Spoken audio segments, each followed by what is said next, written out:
Hello everyone. आज हम दो चर वाले रैखिक समीकरण पढ़ेंगे। दो चर वाले रैखिक समीकरण, यहाँ पर दो चर मिलने वाले हैं हमारे। तो सबसे पहले हम चर राशियों की बात करेंगे। तो वे राशियां जिनका मान बदल सकता है, जिनका मान वेरी कर सकता है, अर्थात चेंज हो सकता है, वे सभी राशियां हमारी चर राशियां कहलाती हैं। तथा वे राशियां जिनका मान निश्चित रहता है, नियत रहता है, वो हमारी अचर राशियां कहलाती हैं।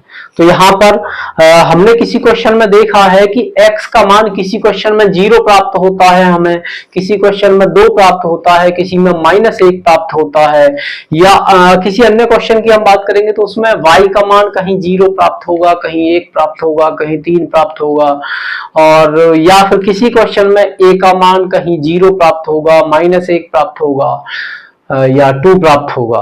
तो हमने देखा कि जितनी भी A B C D E F G H या एक्स वाई जेड जो हमारी राशियां हैं, ये सभी हमारी बदलने योग्य राशियां, यानी इनका मान बदल सकता है। तो ये सभी राशियां हमारी चर राशियां कहलाती हैं।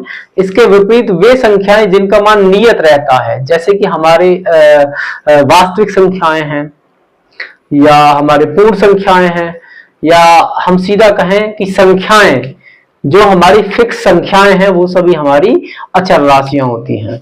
तो यहां पर कहा गया है दो चर वाले रैखिक समीकरण, अर्थात ऐसे समीकरण जिनमें दो चर होंगे तथा वो रैखिक होंगी।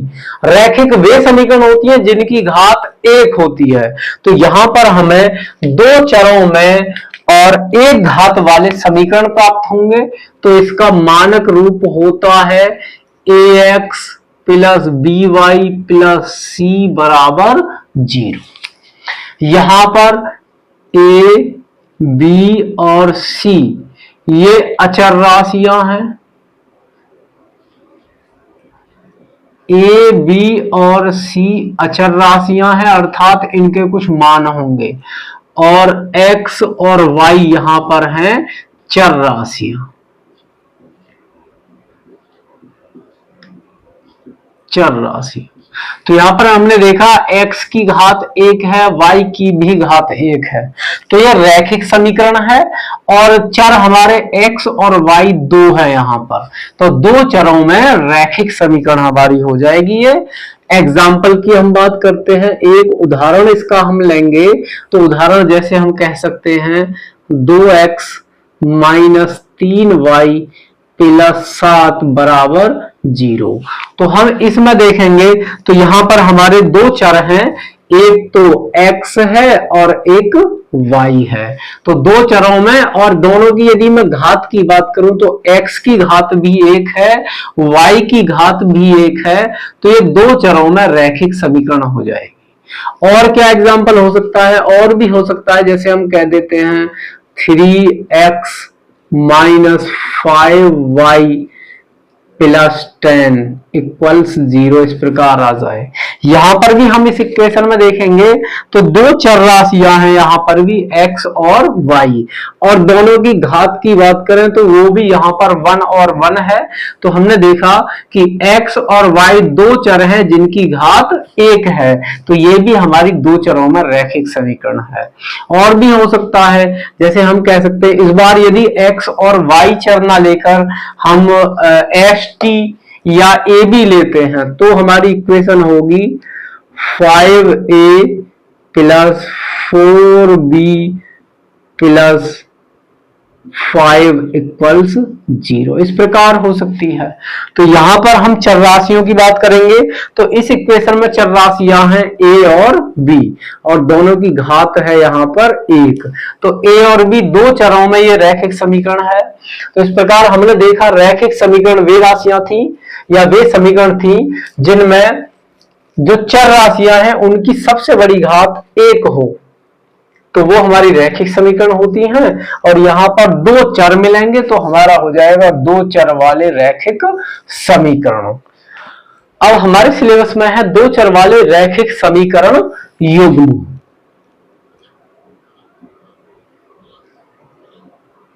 अर्थात हम बात करेंगे दो चर वाले रैखिक समीकरण युग्म की, जिसमें दो समीकरण हमें दी जाएंगी। पहली समीकरण को हम यहां मानते हैं a1x plus b1y plus c1 equals 0 और दूसरी समीकरण को हम मानते हैं a2x b2y plus c2 equals 0। यहां पर a1 b1 c1 पहली समीकरण में गुणांक हैं और a2 b2 c2 हमारी दूसरी समीकरण में गुणांक है। अब हम रैखिक समीकरण योगों की बात करते हैं कि उनका सॉल्यूशन उनके दोनों के एक हल होंगे, दो हल होंगे, या कोई हल नहीं होगा, या हमारे अनेक हल होंगे।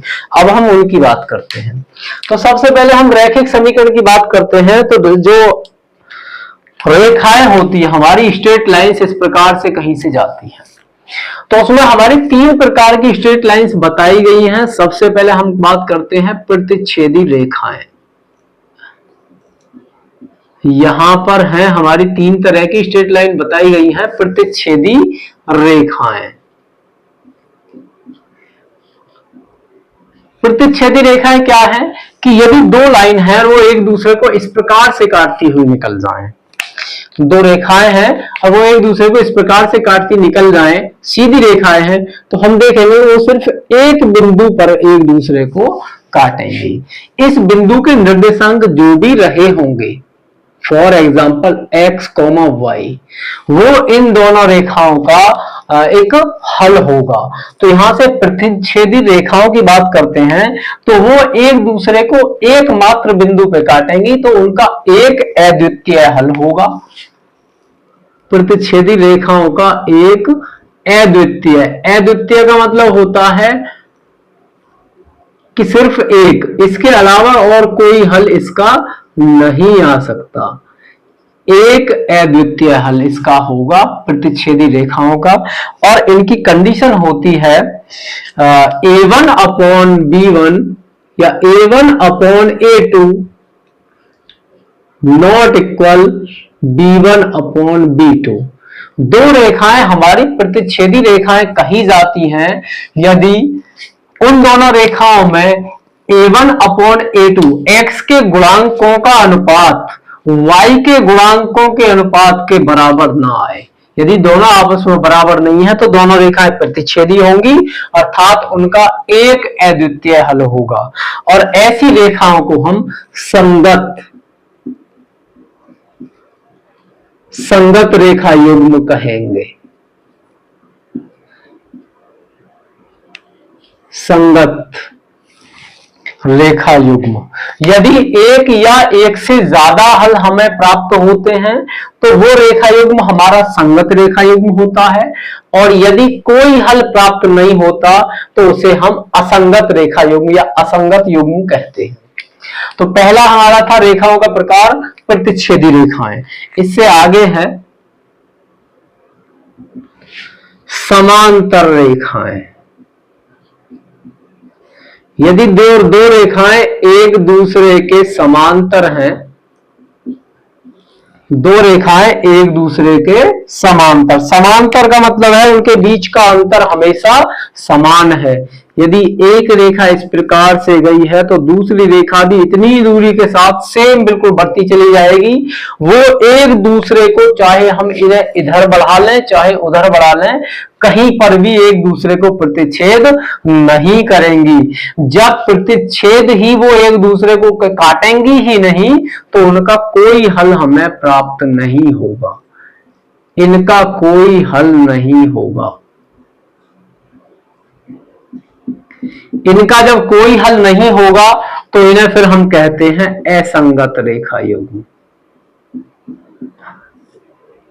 असंगत रेखा युग्म। और इसकी कंडीशन होती है, दो रेखाएं समांतर कब होती है, वो जब होती है जब a1 अपॉन a2 इक्वल्स हो b1 अपॉन b2 के और नॉट इक्वल हो c1 अपॉन c2। दोनों रेखाओं में हम a1 अपॉन a2 का मान निकालेंगे, b1 अपॉन b2 का मान निकालेंगे और c1 अपॉन c2 का मान निकालेंगे। तो हम देखेंगे कि a1 अपॉन a2 की वैल्यू b1 अपॉन b2 की वैल्यू के ये दोनों वैल्यूज का आपस में बराबर होंगी, लेकिन c1 अपॉन c2 कुछ अलग रहेगा। फॉर एग्जाम्पल हो सकता है a1 अपॉन a2 1 अपॉन 2 आ जाए, तो मैं देखूंगा b1 अपॉन b2 भी 1 अपॉन 2 आएगा, लेकिन c1 अपॉन c2 इस 1 अपॉन 2 के अलावा कुछ प्राप्त होगा, जैसे 2 अपॉन 3 आ जाए या 3 अपॉन 4 आ जाए, कुछ भी आ सकता है, लेकिन इसके सेम नहीं आएगा।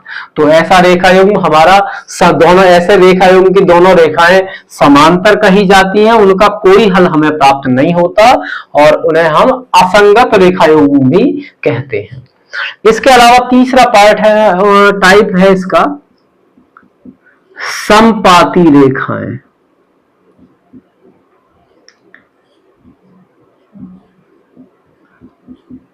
समपाती रेखाएं, समपाती रेखाएं कौन सी होती हैं? जब कभी दो रेखाएं बिल्कुल एक के ऊपर एक दूसरी गुजर जाए तो वो समपाती रेखाएं होती हैं। वो किस प्रकार हो सकती हैं? देखिए इस प्रकार, यदि एक रेखा ऐसे है इस प्रकार से और दूसरी रेखा भी जस्ट इसी के ऊपर से गुजर जाए, जस्ट इसी के ऊपर से गुजर जाए, तो ये दोनों रेखाएं हमारी समपाती रेखाएं कहती हैं तथा समपाती रेखाएं एक दूसरे को अनंत बिंदुओं पर काटती हैं। हम देखेंगे जब एक लाइन यहां से गई है और दूसरी जस्ट उसी के ऊपर से जाएगी तो वो अनेक बिंदुओं पर एक दूसरे को काटेंगे। जब ऐसी रेखाएं अनेक बिंदुओं पर काटेंगी तो उनके अनेक हल होंगे। समपाती रेखाओं के इस प्रकार अनेक हल होंगे, क्योंकि रेखाओं के प्रतिच्छेद बिंदु ही उनके हल होते हैं। जब इनके प्रतिच्छेद बिंदु ही अनेक है तो इनके अनेक हल होंगे। अनेक हल होंगे तो ये भी संगत रेखा युग्म कहा जाएगा, ये भी संगत रेखा युग्म कहा जाएगा। तथा दो रेखाओं के समपाती रेखाएं होने की कंडीशन है a1 upon a2 equal b1 upon b2 equals c1 upon c2। इस बार तीनों अनुपात आपस में बराबर प्राप्त होंगे। a1 upon a2 equals b1 upon b2 equals c1 upon c2। यदि ये कंडीशन हमें प्राप्त होती है तो वो दोनों रेखाएं समपाती रही होंगी, अर्थात एक दूसरे को अनंत बिंदुओं पर उन्होंने काटा होगा और उनके फिर हमारे अनेक हल प्राप्त होंगे।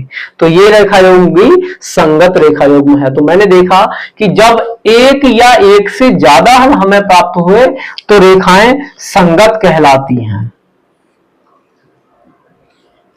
कंसिस्टेंट इन्हें कहा जाता है, कंसिस्टेंट। और जब रेखाओं का कोई हल प्राप्त नहीं होता तो वो हमारी असंगत कही जाती है, जिन्हें इनकंसिस्टेंट हम कहते हैं। यहां इसी कंडीशन से संबंधित एक क्वेश्चन दिया हुआ है कि दो समीकरण दी हुई है, रैखिक समीकरण है हमारी 2x plus Y minus 6 equals 0 और 4x minus 2y minus 4 equals 0। और हमसे यहाँ क्वेश्चन किया गया है कि ये इस रेखा युग्म के को आप जांच कीजिए कि यह रेखा युग्म हमारा प्रतिच्छेदी रेखाओं को प्रदर्शित करेगा या समांतर रेखाओं को प्रदर्शित करेगा या समपाती रेखाओं को प्रदर्शित करेगा। ये हमें चेक करना है इन रेखाओं से। तो हमारे पास दो रेखाएं दी हुई हैं, ये फर्स्ट इक्वेशन हमने लेट कर ली और इसे हमने सेकंड इक्वेशन लेट कर ली है। तो फर्स्ट इक्वेशन और सेकंड इक्वेशन हमने लेट की हैं और हमारी स्टैंडर्ड फॉर्म होती है दो यदि रैखिक समीकरण है तो पहली को हम मानते हैं a1x b1y plus c1 equals 0। उससे जब इसकी हम तुलना करेंगे तो x का गुणांक यहां पर क्या है a1, तो हमें यहां से वैल्यू फाइंड होगी a1 इक्वल्स 2। देखिए x की गुणा में यहां लिखा हुआ है a1 और यहां x की गुणा में लिखा हुआ है 2, तो a1 का मान हो गया 2।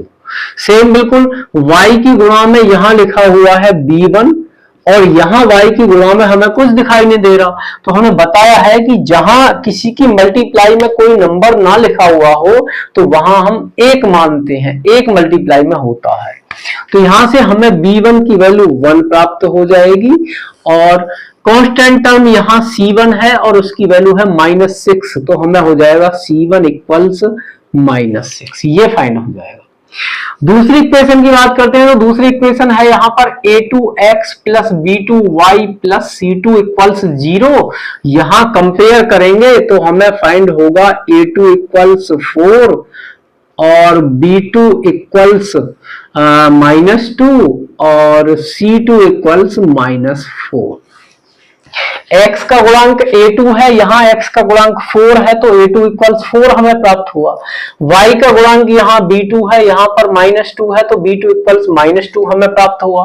और कांस्टेंट टर्म हमारी जिसमें x और y कुछ दिखाई ना दे वो हमारी कांस्टेंट टर्म होती है और वो c2 है और यहाँ पर c2 की वैल्यू -4। तो मुझे यहाँ से मिला a1 b1 c1 की वैल्यू, a2 b2 c2 की वैल्यू। अब हम फाइंड करेंगे a1 upon a2। a1 upon a2 equals a1 की वैल्यू 2 है और a2 की वैल्यू 4 है। इसे जब मैं सॉल्व करूंगा तो मुझे a1 अपॉन a2 की वैल्यू मिल जाएगी 1 अपॉन 2। जब 2 से कैंसिल करेंगे तो 2 1 जा 2 और 2 2 जा 4, तो मुझे प्राप्त हुआ a1 upon a2 equals 1 upon 2। इसी प्रकार मैं फाइंड करूंगा यहां से b1 अपॉन b2। b1 की वैल्यू है 1 और b2 की वैल्यू है -2। सॉल्व करेंगे तो माइनस का 1 अपॉन 2।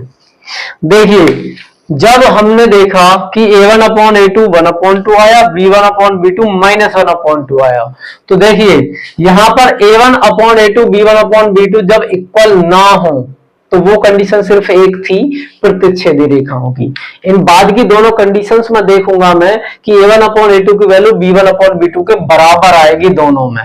तो यहां तो मैंने देखा कि दोनों आपस में बराबर नहीं है, तो हम यही इससे क्वेश्चन को रोक देंगे और फिर हम बताएंगे this implies a1 upon a2 not equal b1 upon b2। a1 upon a2 की वैल्यू b1 अपॉन b2 के इक्वल नहीं है, ये कंडीशन हो गई हमारी। जब ये बराबर नहीं है तो दोनों रेखाएं कैसी रेखाएं हैं? प्रतिच्छेदी। तो हम कहेंगे इस प्रकार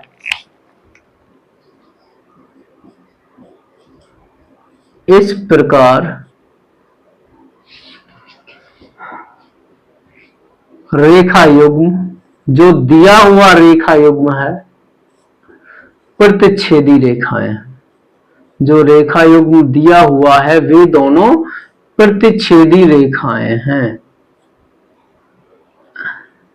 जब दोनों ये प्रतिच्छेदी रेखाएं हैं तो उनका सिर्फ एक हल हमें प्राप्त होगा, तो इसका एक अद्वितीय हल होगा। प्रतिच्छेदी रेखाएं हैं तो एक अद्वितीय हल प्राप्त होगा यहां से। और जब कोई हल हमें प्राप्त हुआ तो रेखा युग्म बोला जाता है संगत। जब कोई हल हमें प्राप्त हो जाए तो रेखा युग्म संगत रेखा युग्म बोला जाता है। जब कोई भी हल प्राप्त ना हो तो असंगत कहा जाता है। एक हल प्राप्त हो चाहे अनेक हल प्राप्त हो तो संगत है, और कोई हल प्राप्त नहीं होगा तो असंगत है। तो ये रेखा युग्म हमारा कैसा हुआ? दोनों रेखाएं प्रतिच्छेदी थी, प्रतिच्छेदी हैं तो एक अद्वितीय हल हमें प्राप्त होगा, तो फिर ये रेखा युग्म संगत कहा जाएगा। हलों की संख्या से संबंधित एक प्रश्न बोर्ड एग्जाम 2024 में 1 नंबर में पूछा गया है। क्वेश्चन है कि रेखा युग्म x माइनस वाई बराबर 8 और 3x माइनस 3y बराबर 16 के हलों की संख्या है, यानी जो रेखा युग्म है इसके कितने हल हमें प्राप्त होंगे। ऑप्शंस है इसके अनंत, कोई नहीं, केवल एक या दो। इनमें से कोई एक उत्तर हमारा सही होगा। तो हम यहां से इनके हलों की संख्या प्राप्त करेंगे। वो कैसे प्राप्त करेंगे कि हमें समीकरण दी हुई है x माइनस वाई, देखिए बराबर में 8 है, लेकिन मानक रूप की बात करता हूं तो बराबर में 0 होना चाहिए। तो 8 का हम पक्षांतर करेंगे तो वो हो जाएगा -8 बराबर 0। समीकरण 1 हो जाएगी। ऐसी दूसरी समीकरण दी हुई है 3x माइनस 3y बराबर 16। 16 को पक्षांतर करके इधर लाएंगे तो -16 बराबर 0। ये समीकरण 2 हो जाएगी। समीकरण 1 और 2 की तुलना मानक रूपों से करेंगे तो पहली समीकरण से हमें a1, b1 और c1 प्राप्त होगा, दूसरी समीकरण से a2, b2 और c2 के मान प्राप्त होंगे। तो पहली समीकरण में x का गुणांक होता है a1, तो वो a1 बराबर यहां गुणांक x की गुणा में कुछ दिखाई नहीं दे रहा हमें, तो वहां 1 होगा उसका गुणांक, तो a1 बराबर 1। इसी प्रकार b1 बराबर -1 और c1 बराबर -8। इसी प्रकार दूसरी समीकरण में बात करता हूं तो उसमें a2 बराबर 3, b2 बराबर -3 और c2 बराबर -16। इस प्रकार हमें गुणांक प्राप्त होंगे, पहली समीकरण से a1, b1, c1 और दूसरी समीकरण से a2, b2, c2। जो हमारा मानक रूप था उनमें कहीं भी माइनस का जिक्र नहीं होता, तो यदि कोई माइनस आता है तो वो गुणांक के चिन्ह में हम उसे करते हैं। जैसे c1 का मान -8, c2 का -16, b1 का मान यहाँ y का गुणांक में सिर्फ मुझे माइनस दिखाई दे रहा, तो y का गुणांक होगा यहाँ पर -1 और यहाँ y का गुणांक b2 होगा -3। ये मान हमें प्राप्त हुए। अब हम फाइंड करेंगे a1 अपॉन a2 की वैल्यू, इसी प्रकार फिर हम फाइंड करेंगे b1 अपॉन b2 की वैल्यू और उसके बाद c1 अपॉन c2 की वैल्यू। ये तीन मान हम प्राप्त करेंगे। तो a1 का मान है 1, a2 का मान है 3, तो ये हो गया 1/3।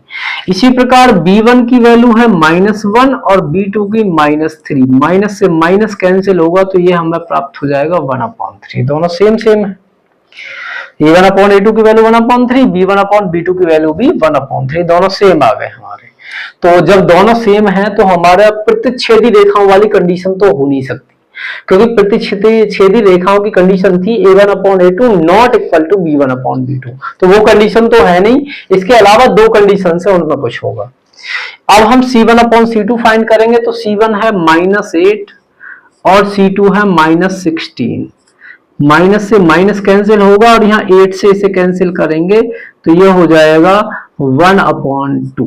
यहां से मैंने देखा a1 अपॉन a2 और b1 अपॉन b2 की वैल्यू तो सेम है, c1 upon c2 equal same नहीं है। तो कंडीशन हमें प्राप्त हुई a1 अपॉन a2 इक्वल्स है b1 अपॉन b2 और नॉट इक्वल आया c1 अपॉन c2 के। जब ये कंडीशन हमें प्राप्त होती है तो हमने अभी देखा था कि ये रेखा युग्म हमारा कैसा होगा, समांतर रेखा युग्म, अर्थात दोनों रेखाएं एक दूसरे के समांतर होंगी। जब दोनों रेखाएं एक दूसरे के समांतर हैं तो वो कहीं भी एक दूसरे को प्रतिच्छेद नहीं करेंगी, काटेंगी नहीं। जब दोनों रेखाएं एक दूसरे को काटेंगी नहीं तो फिर इनका कोई हल हमें प्राप्त नहीं होगा, इसका कोई हल नहीं, कोई हल प्राप्त नहीं होगा। तो इसका उत्तर है, आंसर है बी, दिए गए रेखा युग्म का कोई हल नहीं होगा। तो बच्चों अभी तक हमने देखा कि दो चरों वाले रैखिक समीकरण युग्म में कितने हल हमें प्राप्त होंगे, एक हल प्राप्त होगा या अनेक हल प्राप्त होंगे या कोई हल प्राप्त नहीं होगा। अभी हमने सिर्फ उनकी संख्या को डिस्कस किया। उसके बाद हमने एक डिस्कस किया कि यदि समीकरण युग्म का एक या एक से ज्यादा हल हमें प्राप्त होते हैं तो उन्हें हम संगत कहते हैं, और यदि कोई हल प्राप्त नहीं होता तो उन्हें हम असंगत कहते हैं। तो अब हम देखते हैं कि समीकरण के युग्म के जितने भी हल हमें प्राप्त होंगे तो उन्हें हम कैसे फाइंड करेंगे। तो अब हम बात करेंगे समीकरण युग्म के हलों को प्राप्त करने के मेथड्स की। तो वो मेथड्स हमारे पास दो मेथड हैं, एक होता है ग्राफीय विधि,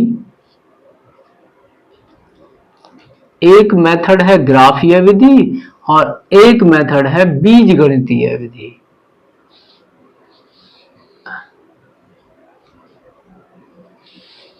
बीजगणितीय विधि या तो हम ग्राफिकल मेथड से फाइंड करेंगे या फिर बीजगणितीय विधि से फाइंड करेंगे। तो जो ग्राफिकल मेथड वाला हमारा मेथड है, ग्राफीय विधि है, वो थोड़ी हमारी टिपिकल है। उसमें हम ग्राफ पेपर का यूज करके दोनों रेखाओं का ग्राफ खींचते हैं और जहां रेखाएं एक दूसरे को काटती हैं उस बिंदु के निर्देशांक फाइंड करते हैं। यदि इस बिंदु के निर्देशांक मैंने माना वो हमें प्राप्त हुए 3, -2। जिस बिंदु पर उन्होंने ग्राफ खींचने पर प्रतिच्छेद किया होगा, यदि उसके निर्देशांक 3, -2 रहे होंगे ग्राफ पेपर पर, तो पहला मान हमारा x का होता है और दूसरा मान y का। तो हम लिख देते हैं x = 3 और y = -2। ये हल हमें प्राप्त हो जाता है। तो ये थोड़ा हमारा लॉन्ग मेथड है, ग्राफिकल मेथड। यदि क्वेश्चन में वो सिर्फ कहेगा हमसे कि ग्राफ ये विधि से करेंगे तो ही हमें इस मेथड से करना है, नहीं तो हम बीजगणितीय विधियों का प्रयोग करते हैं। उसमें 3 मेथड हैं। पहला होता है प्रतिस्थापन विधि, प्रतिस्थापन विधि। दूसरा होता है इसमें विलोपन विधि, प्रतिस्थापन विधि, विलोपन विधि। और तीसरा होता है इसमें वज्र गुणन विधि।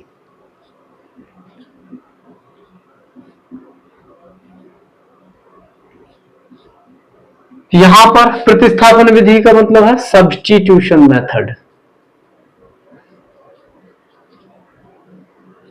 Substitution method. विलोपन विधि को कहते हैं elimination method,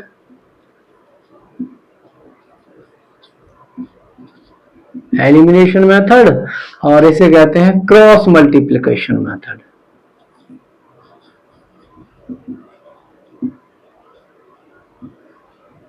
cross multiplication method, ये 3 विधियां हैं बीजगणितीय विधि में।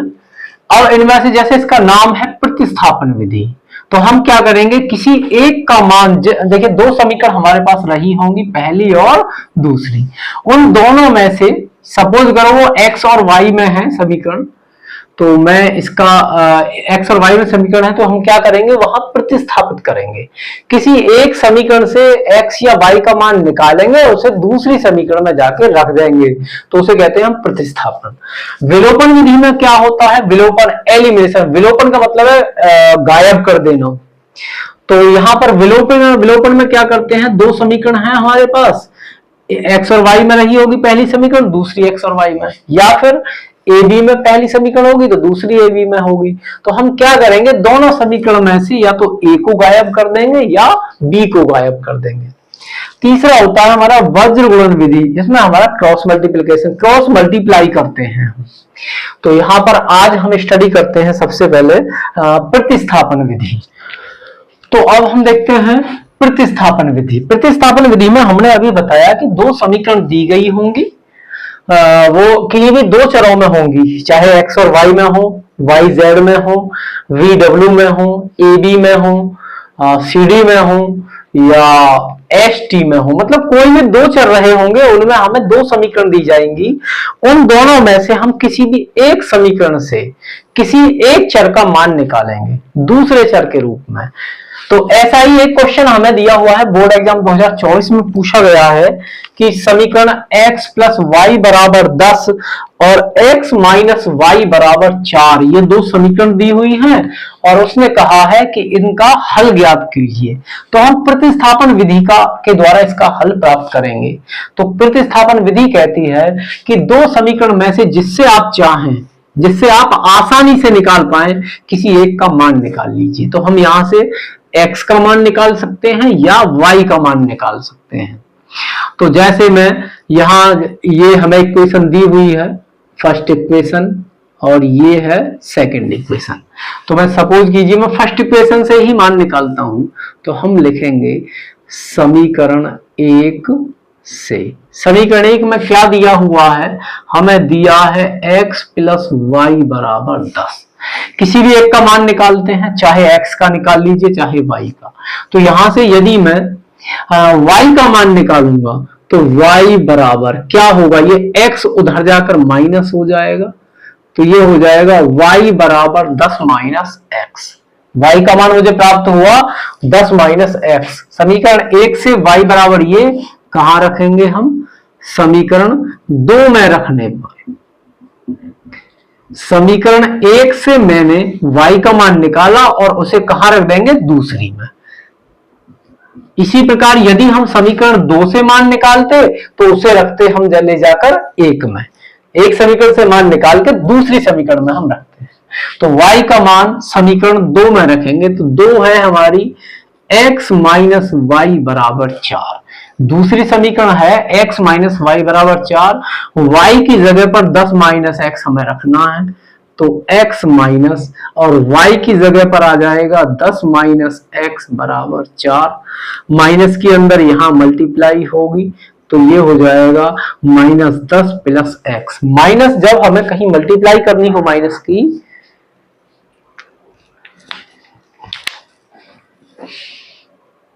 यहां पर ये माइनस की मल्टीप्लाई इसमें होगी माइनस की, तो हमें नियम है कि जब माइनस की हम कहीं मल्टीप्लाई करेंगे तो उनका चिन्ह बदल देंगे, या माइनस कॉमन करेंगे तो चिन्ह बदल देंगे। तो यहां पर हमें मल्टीप्लाई करनी है तो ये x, ये यहां पर प्लस था तो ये हो जाएगा माइनस, और ये माइनस है तो हो जाएगा प्लस बराबर 4। x और x जोड़कर ये हो जाएंगे 2x और ये माइनस 10 बराबर 4। 10 का पक्षांतर करेंगे तो उधर जाकर ये 10 हो जाएगा प्लस, तो हमें प्राप्त होगा 2x बराबर 2x बराबर 14 या x बराबर 14, और यहां ये मल्टीप्लाई में है तो ये डिवाइड में जाएगा, 7 टाइम्स इसे कैंसिल करेगा तो x इक्वल्स प्राप्त हुआ 7। x की वैल्यू हमें 7 प्राप्त हो गई है। तो देखिए मैंने y का मान यहां निकाला था, y बराबर हमें पता है वो कितना है 10 माइनस x। x का मान 7 रखेंगे यहां पर, x बराबर 7 रखने पर उसमें 7 रख देंगे तो y बराबर हो जाएगा 10 माइनस 7। तो y का मान हमें कितना प्राप्त हुआ 3। इस प्रकार हमें दोनों सॉल्यूशन प्राप्त हो गए, x का मान 7 और y का मान 3। तो लास्ट में हम उत्तर लिखेंगे, अतः x बराबर 7 और y बराबर 3, ये दो मान हमें यहां से प्राप्त हो जाएंगे। तो इस प्रकार ये था हमारा प्रतिस्थापन विधि। प्रतिस्थापन विधि में हमने देखा कि दो समीकरण यदि दी जाए तो हम जिससे भी आसानी से प्राप्त कर पाए किसी भी एक का मान निकाल के दूसरी समीकरण में ले जाकर रख देंगे, और हमें इस प्रकार सॉल्व करेंगे तो x और y के मान प्राप्त होंगे जो कि उसका हल होगा। अब दो क्वेश्चन और हैं। एक क्वेश्चन दिया हुआ है 2x प्लस 3y इक्वल्स 18 और उसकी दूसरी इक्वेशन है x माइनस 2y इक्वल्स 2। ये दो इक्वेशन दी हुई है, इन्हें हमें सॉल्व करना है, कुछ उत्तर प्राप्त होगा। दूसरा क्वेश्चन है a माइनस बी इक्वल्स 2 और a प्लस बी इक्वल्स 4। ये एक दूसरा क्वेश्चन दिया हुआ। ये दो क्वेश्चन हैं, दोनों बोर्ड एग्जाम 2023 में पूछे गए थे। इन दोनों क्वेश्चंस को आप इसी प्रतिस्थापन विधि से सॉल्व करेंगे और जो भी आपका उत्तर आएगा उसे आप कमेंट बॉक्स में लिखेंगे। आज की वीडियो में बस इतना ही, बाकी नेक्स्ट हम विलोपन विधि सॉल्व करेंगे।